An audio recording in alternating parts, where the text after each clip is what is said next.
welcome to NPS Now, your source for news and information about Norfolk Public Schools.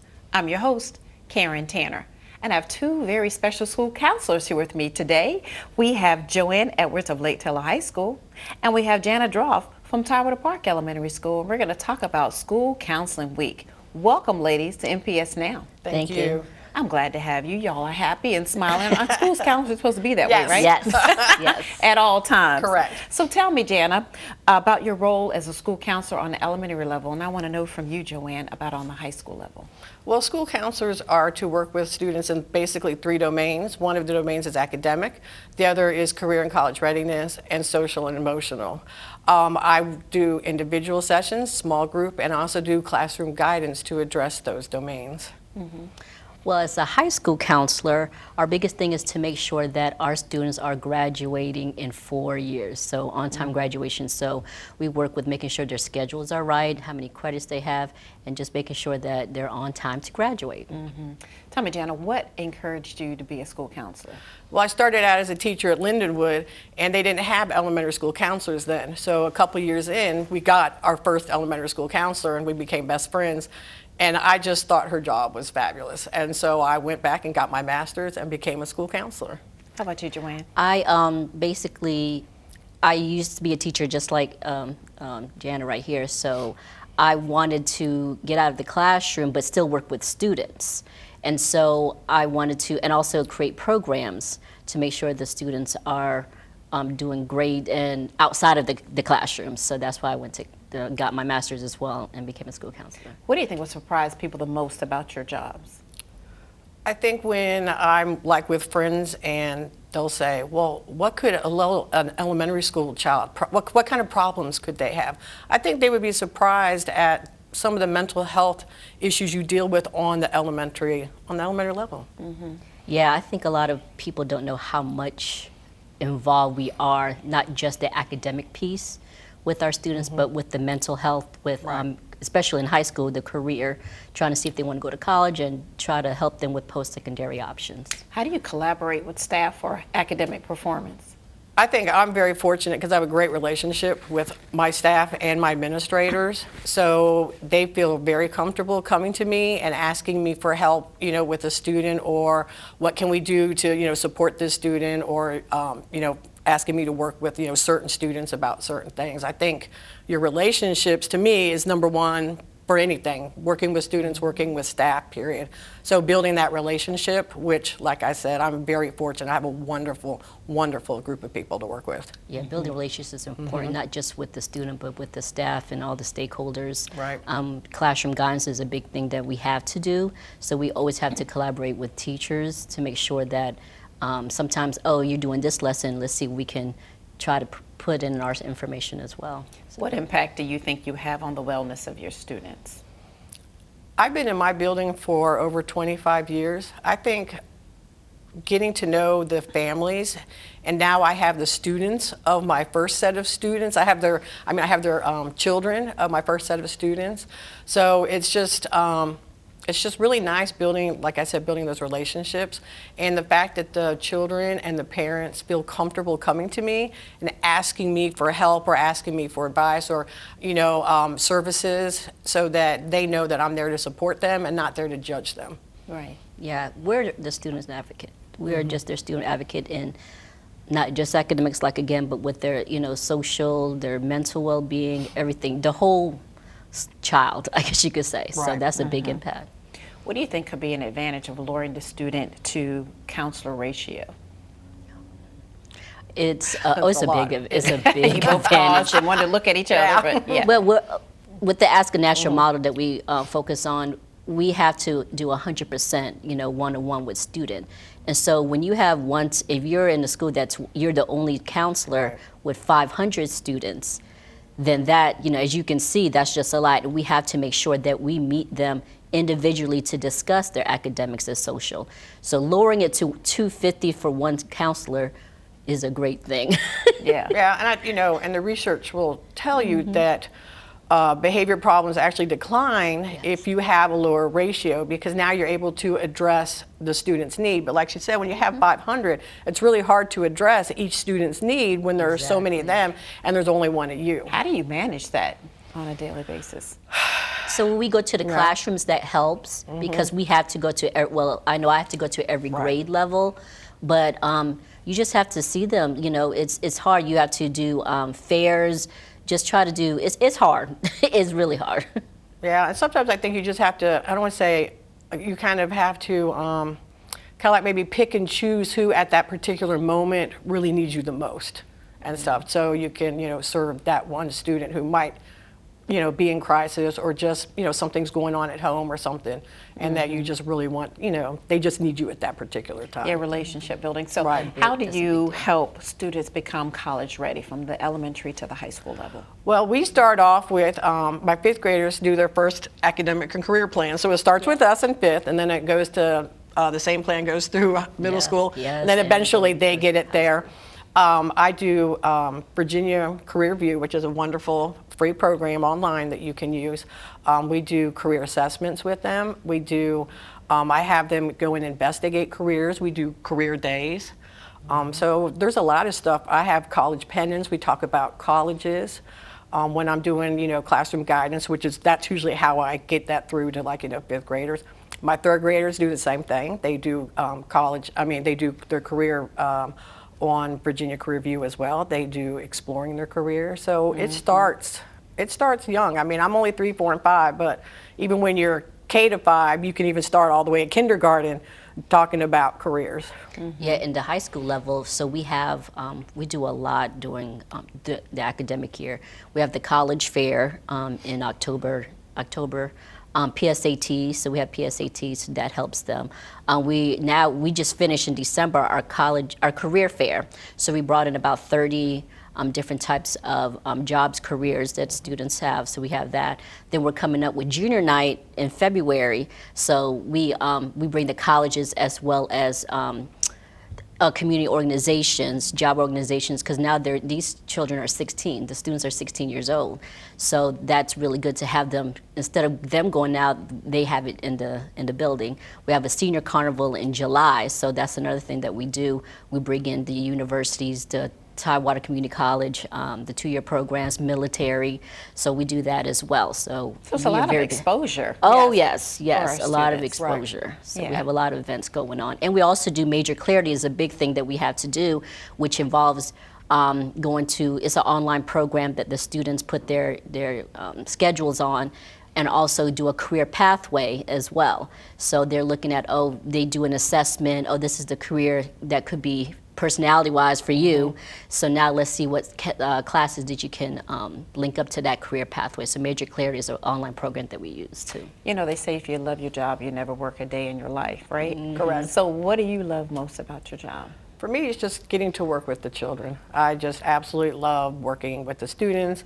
I've been helping them lately with their middle school specialty applications, and it's just so nice that when you're finished working with them, they just turn around and they're like, thank you, Ms. Stroff, thank you for helping me. And getting them to actually do your strategies or whatever. They'll be like, I went and tried what you said with so-and-so, and it worked. Or they'll be like, well, it didn't work. And then I'll be like, well, what can we do differently to get it to work? So just, I mean, for me, it's the joy of just working with the children. Same thing, just servicing the students, just knowing that that we can help them in any way, like I said, just not in the classroom, but, you know, as a whole, that we are there for the kids and servicing them. That's the best thing. So what events coming up for your schools that's related to school counseling? I know we'll be doing a career day. You've already done yours. For my fifth graders, they're going to be excited because we're going to start working on their middle school class schedules and stuff. So they'll get to learn about electives, and that's always an exciting time for them to do that. And then working on their academic career plans as well. Now, do we engage parents with some of the career building and opportunities that we're setting up for our students? Yes, I know with us, we have, next week is junior night, so we also make sure I create a newsletter for all the parents, and so we send that off and also do go on the phone. But then junior night is coming up, which is February 12th, and that's after, you know, in the evening time, so parents are coming and stuff like that. So we definitely have the parents come in. So those are my 2 events, is junior week, for a whole week. And that's then February 12th. Junior night is February 12th, but we have actually junior week, so the students are involved in it's like homecoming week, so the kids are having different days that they can dress up for college day, access day, and that kind of thing. So those are my two. Yeah, and I always invite parents, even for the middle school, specialty, if they, need help, maneuvering the application, or, like they're always invited to come to the career day. So any of the middle school, electives and stuff like that, I always invite them to participate. And specifically, School Counseling Week is designated for when? February 3rd through the 7th. Wonderful. Thank you both for coming on the show and thank you. sharing this valuable information for parents. Yeah, thank you both. Thank you. Yes. Thank you. And we want you to stay tuned for more NPS Now.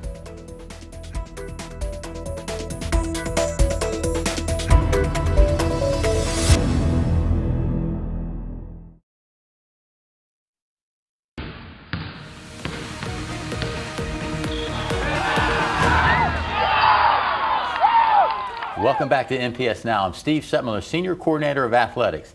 Today in the studio, we have a special guest. We have Larry Rubama from the Virginia-Pilot, a veteran here on the show, and we always appreciate you coming down here. So, Larry, football season just ended.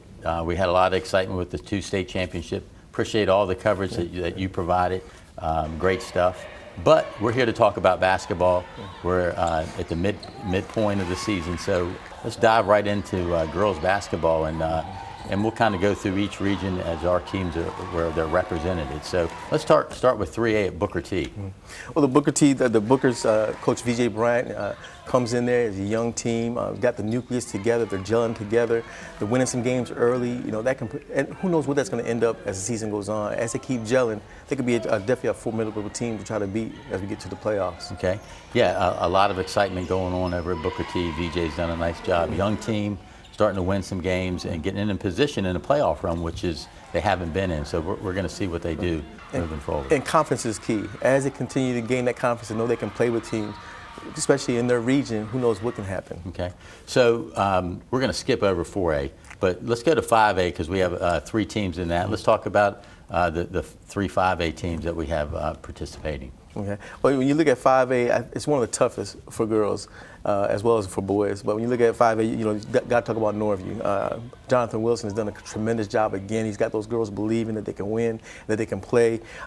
This past couple weeks ago, they played Lake Taylor tough. So I think as that team continues to gel, he's got several different people. It's not just a one-person team. He's got several players that can contribute. I think as the season goes on, they're going to continue to get stronger and continue to get better. They're going to be a force. They're going to definitely be a force. Yeah, they've kind of separated themselves up into that tier with Lake Taylor because they've had some competitive games to date with the Titans. But also in 5A, we have 2 teams that are up and coming. Granby is trying to build a program. And then Maury has kind of resurrected a program with an old face, not an old face, but a young face, Jennifer Parker, who's doing a nice job rebuilding this program. So I know that was her, that was her hope. She really wanted to come in. She didn't want to just come in and just be in a spot. But as we know, she has had success there before anyways. 2 previous times that she was there, and now she's got that young talent that she developed when she was in middle school coming into her, hopefully, as well as her daughter. And I think with that team, I mean, she just knows how to coach. She knows how to win. She knows how to be able to relate with the players. And I think that program has a chance to do really, really well. Yeah, participation numbers are up. Exactly. And again, the middle school program coming in. So, the future for them is bright. Really bright. I mean, you figure where they were before and to where they're already now, they already have the confidence right now to keep going, and they got a great person with Jennifer doing the job there. Okay. So let's kind of backtrack to 4A where there's a roadblock there for everybody in the state, and that's called Lake Taylor. Again, off to another good start. And it looks like they're primed to do a lot of good things this season with Coach Sawyer. Without a doubt. Coach Sawyer, she's a great motivator. She gets those girls, they're playing, what does she call it? Crazy time. They're just chaotic. And they're going to, whoever comes to them, they're going to be ready for them. And, you got to start with Janiyah Quinterly, who's done a great job. Last year she missed the state championship game because of her injury. She's back this year, ready. I remember talking to her after the state championship last year. She was getting ready to have surgery, and she talked about she wanted to come back. She's just a junior. That's a scary thing. Just a junior, and she's already scored her 1,000th career point. She's got over 15 to 20 offers already, and I think she wants to show, hey, I know we won a state title last year, but I want to be a part of one this year. And she's got a great nucleus around her as well. I just think that team has they're going to be great. They're going to be great again. Yeah. So with the Titans, you know, their year so far, you know, they've played some tough teams and they've lost. So losing to Princess Anne, how do you think that works out for them? Oh, it's perfect. I mean, how many other teams in the state can say they played a nationally ranked team? And they played them tough. I mean, they lost late in the game. So I think that's going to continue to just give them confidence to know that we can play with anybody. So when they get to the state, it's like, okay, we know we've been in this situation. We've had tough games. We've played tough opponents. We're ready. We can do this thing. And then just the history that they've had at Lake Taylor with the state titles that they've won, and with Coach Sandra Sawyer doing her thing, they're going to be fine. Yeah. Okay. Well, that's good news for us. So, yeah. All right. So let's look at some projections, some possibilities for our girls teams, and let's talk about where Norview is right now. They're in a tough 5A with Princess Anne, but you know, they can be in that mix. Without a doubt. I think if they can just be on the opposite side of Princess Anne, that's the key. You're not going to beat Princess Anne, you know, right there, but get to this tournament where you can be the number 2 seed, and I think they'll be okay. I mean, they got enough talent to be able to get there, and if they can stay there and then just have to play Princess Anne in the championship, that's all right. Yeah, a little different in 5A. They have 18 teams. They're now taking 10 teams into the tournament. So yeah, being in that opposite side is key because I think if they do, they can advance into that final game and into the state tournament. So. Yeah. And Jonathan's a great coach. I mean, he's been around for a long time doing his thing. You know, he got the boys there several years back, and you know, I know he can do the same thing with the girls. Okay. And in 4A, looking at Lake Taylor, they had some teams drop down into their region that are very competitive. Hampton, Minchville, having good years. So, what's the outlook? I still like their chances. I mean, Hampton's playing really well, having a great season, you know, as well as Minchville. Those teams are playing well, but there's something about, people know about Lake Taylor. Just like in football, they know when you play Lake Taylor, you're going to have a tough competition to go against them. So I still think they still have that edge. Just like Princess Anne has that edge where they play, I think in 5, I think the same thing with Lake Taylor. They know when you got Lake Taylor, you're going to be in for a good game. Okay, and they're all juniors. I know, that's what's scary. That's yeah. So our last team that's really focused on the playoffs right now is Booker T, and that's a surprise. So, the 3A level. Yeah, I think again, I think it's a young team. They're gelling. I think if they can continue to gel and coach can continue to have them buy into his system, who knows what can happen. You just want to be in the mix. When you get in the mix, when you get there, anything can happen after that. Okay. All right. So let's go ahead and we have a lot to look forward to for the girls. Yeah. So let's talk a little bit about the boys. Kind of just go through the teams. We'll start off at the 3A with Booker T. They got a new coach with Coach Wall. They're starting to win some games. Obviously, Darren did a great job. And he's on at Kempsville doing a heck of a job. So he didn't leave the cupboard bare. No, he didn't. So what about the Bookers? Well, the one thing I like about Levi Wall, when I talked to him before the season, he talked about bringing back that Booker pride, and I think he's done that. He's got the kids buying into a system. That's the thing, when you're a new coach, you got to get those kids to buy into what you're doing so they don't think, that they think you know what you're talking about. They're in the mix with a lot of these games. Again, if they can build the confidence, anything can happen come playoff time. And I think he's a former Booker as well, so he knows what it's like, and he wants to represent that, and he wants to bring back that Booker pride again. And I think he's going to do that. Okay. All right. So Lake Taylor, again, losing another great coach, Coach Brown, who state championship coach. And he's turned it over to his assistant. So talk a little bit about the Titans and the outlook there, because they're in a tough region. They're in a very tough region. Derek Yogi, as I remember Edwards. The thing I liked about Yogi when he got the position was Kenny Brown said many times when they made that state championship run, Yogi was the one that kind of put in some different offensive plays and things. And Kenny just said, hey, I'm going to let you do it. A lot of times you have head coaches that don't want to let the assistants have an impact. He made an impact. He's got these kids believing in it as well. And then he's got some tremendous talent. Zyrell Mitchell, the kid is unbelievable. He can take over a game. I thought about last year how even though he had a losing record, he got them into the state semifinals last year, put the team on his back. Now he's got other players who can contribute. Anything can happen. I think the Titans have a good chance to have a good season this year. And with Yogi's enthusiasm and he's got a lot of those veteran coaches still helping him as well, I think they're going to do well. Yeah, I think Coach Edwards, Yogi, he's a product of Norfolk Public Schools. He's a player, and he's going to do a nice job at being competitive. And it will only get better. Right. So, and the kids respect him as well. That's key. That's key. All right, let's move up to 5A. We have the defending state championship, Maury High School, the Commodores, Coach Plummer.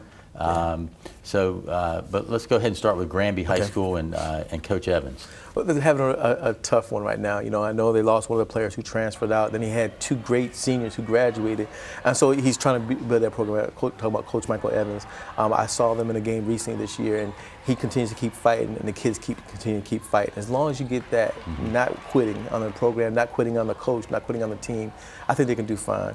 It's going to take a little while, but who knows? Again, as I say all the time, who knows what can happen come the end of the season? If you can be in the mix, you'll be okay. So yeah, but that program, young team, right? But Mike has them, you know, right. They practice hard every day. They're going to show up and compete. So it's just one of those years for them. So. All right, so Norview High School, pretty good team. A lot of things coming back, and Coach Foster has got things kind of going in the right direction. Yeah, I love that team. I saw them play earlier this year against Kings Fort, and they were scrappy. And the one thing I like about the Pilots this year is that they have, it's a young team that started out young 2 or 3 years ago. Now these guys have matured, you know, with just so much talent. You know, with John Hines, he played spectacular in one of the games that I saw. Jelani Darden, those 2 guys are really good. But they also have Jamal Madison, who's the younger brother of Rashid Madison, and those 3 guys really carry the team. But then on top of that, they got guys come off the bench who don't mind banging. They know their roles, and I think that's the key with that team. You can stop one of the scores, but the other 2, you got to stop them as well. It's just very balanced. Very balanced. The scores, all of them can score, and that's a neat thing to have on a basketball team. So if one is being shut down, you know, there's some other weapons out there. So obviously we're looking for big things for Norview. I think they can have a great season. One game I saw, Darden had fouled out. Hines picked it up and they kept rolling, and that's what you need. When one player is either struggling or can't hit or is in foul trouble, you got somebody else who can step up. And again, a lot of those role players are playing big minutes, getting rebounds, getting assists, and they're very they got a lot of tenacity as well. Okay, so Maury High School, our defending state champions at the 5A level, again. Lost a lot, but Brandon has him competing very hard. And so. if you know Brandon, you know he's not gonna quit. You know, I talked to him before the season. He had some players that graduated and a couple that left out, but he said, hey, whoever's gonna stay with me, we're gonna make sure we're still gonna be competitive, and he's done that. You know, he's just one of those coaches who's not gonna give up. He's gonna keep fighting, and he's also put that onto his players now. They got the same attitude. They're gonna come out there, whoever we got, we're gonna be battling, and I think they're gonna have a nice run again this year. Okay, so let's talk about some projections with the boys. Let's look at it at the 3A level for the Bookers. Yeah, like I said, as the team continues, if they can keep everything together and they can continue following what Coach says to do, I think they can be fine. Again, it's being in the mix. Being in the mix at the end, anything can happen. Yeah, I mean, a big key there is to have that home basketball game in the playoffs, and they're in that position if they can keep things going. So that will be important. So. 4A with Yogi. Yeah, they're playing in the schedule they're putting together right now is very tough, and it's going to challenge them. And when they get back into the district play, if they can win those games and get a good seed, anything can happen. And then you got a player like Mitchell who can just take over at any time. That will be the key for them. They can continue to keep that going. Okay, and then in the 5A, again, a tough region. Norview and Maury are in position to be in that playoff run. So What do you think? Norview's played a very tough out-of-district schedule. It's going to prepare them as they get ready for the playoffs. And that team is just too scrappy. You know, talking to Hines after the game, he says, look, I'm a senior now. I want it. So many times they've been right there at the cusp of being able to get into the state tournament, and they just miss out. But this team really, really wants it. And with him being a senior leading the way, I think they're going to be fine. I mean, they really want it this year. They really want it this year. Okay.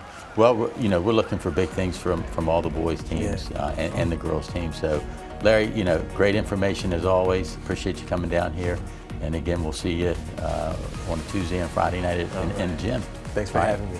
More NPS Now after this.